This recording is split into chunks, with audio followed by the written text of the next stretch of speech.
Je suis infirmière stomathérapeute depuis 8 ans à l'hôpital Gouin. L'hôpital Gouin est un hôpital de soins de suite hépatodigestifs. L'hôpital Gouin accueille des patients porteurs de stomie digestif, colostomie, iléostomie. Ces patients sont accueillis à l'hôpital Gouin pour 3 semaines, voire plus selon leur état.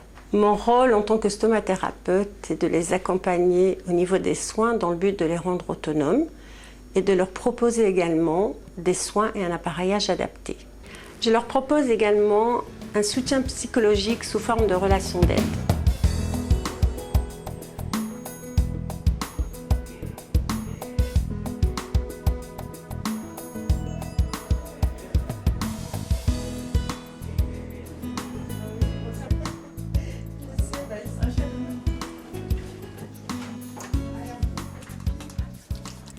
Nous allons effectuer un soin d'iléostomie. Donc pour faire ce soin, nous avons besoin d'une protection, de compresses non stériles, d'un protecteur cutané, et là notamment c'est un anneau, du support, de la poche, d'un ciseau à bout courbe et d'un stylo pour pouvoir tracer le support à l'aide d'un patron.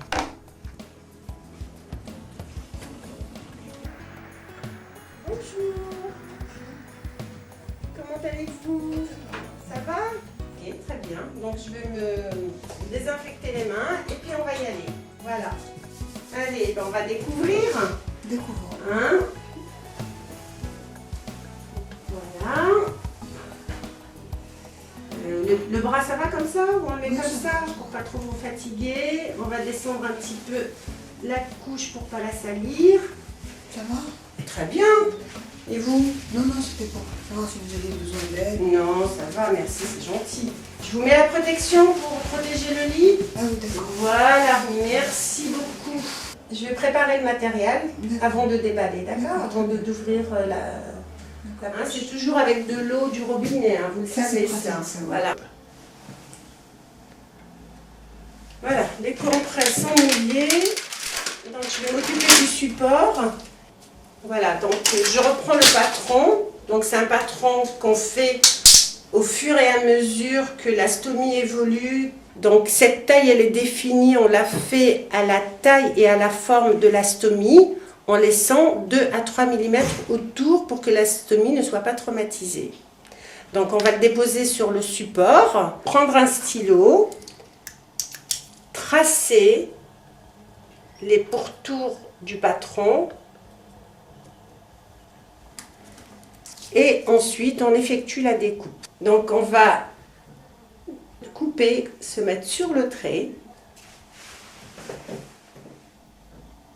et je vais ouvrir le protecteur cutané et notamment là je vais mettre un anneau autour de la stomie parce que il y a une petite irrégularité de la peau et il y a des fuites.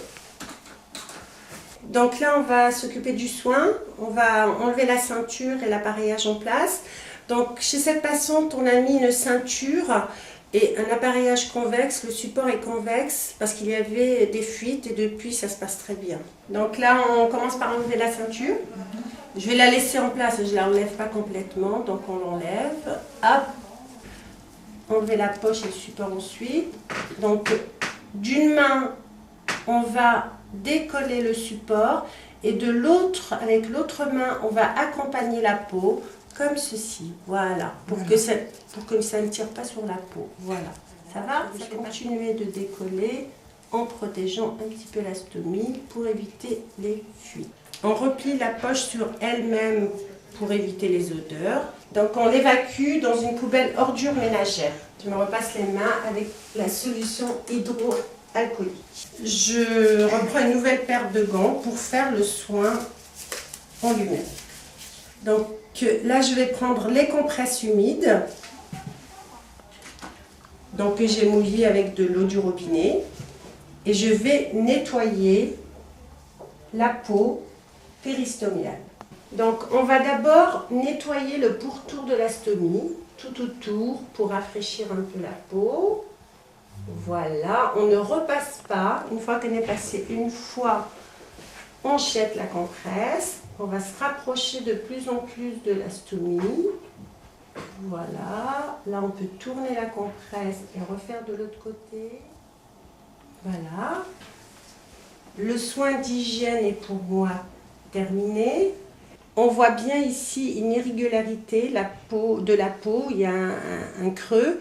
Et donc c'est pour ça qu'on va aller mettre un anneau pour pouvoir combler le creux et rajouter dessus un appareillage convexe qui va bien appuyer sur la peau pour éviter les fuites. Donc maintenant on va sécher la peau, on va prendre les compresses sèches et on va tout simplement tamponner la peau sans frotter tout autour de la stomie. Avant de poser le support, on va vérifier que la découpe a été bien faite.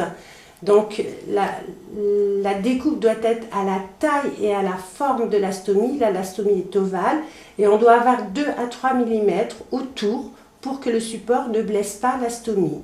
Alors je vais enlever le protecteur du support, le préparer pour le poser. Je jette, je repose le support et je vais préparer mon protecteur cutané également. Voilà, et je repose. Donc je vais poser le protecteur cutané, l'anneau, et je vais prendre une compresse parce qu'entre temps il y a des sérosités qui peuvent couler. Je ressèche et je vais mettre l'anneau à la taille de la stomie et on pose l'anneau. Cet anneau doit protéger toute la peau péristomiale pour éviter les irritations et en même temps combler les régularités. Donc on va procéder à la pose du support. On va poser le support de telle sorte à ce que le verrou de sécurité qui est là soit vers le haut et les 2 attaches de ceinture soient bien sur les côtés. Donc on pose le support. On commence par appuyer au centre.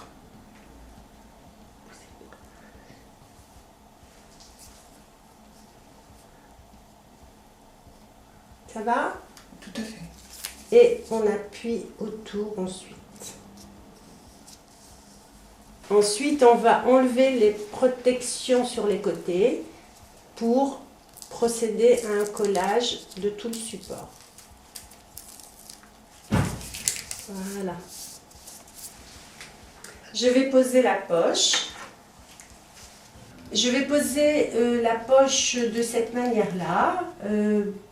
La patiente étant la plupart du temps alitée, c'est plus pratique pour la vidange. On va ensuite clipper la poche, gonfler bien le ventre. On a entendu le clic, elle est bien fermée et on va mettre le cran de sécurité. On va mettre la ceinture pour compléter le maintien. Ça va? C'est pas trop serré? Non, très bien. Très bien. Vous allez poser la main un petit peu dessus. En appuyant.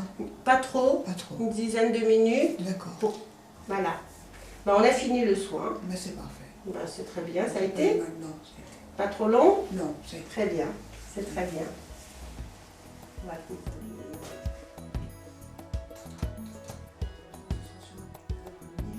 D'accord, très bien. Hop là. Voilà. Super. Très bien. Au revoir.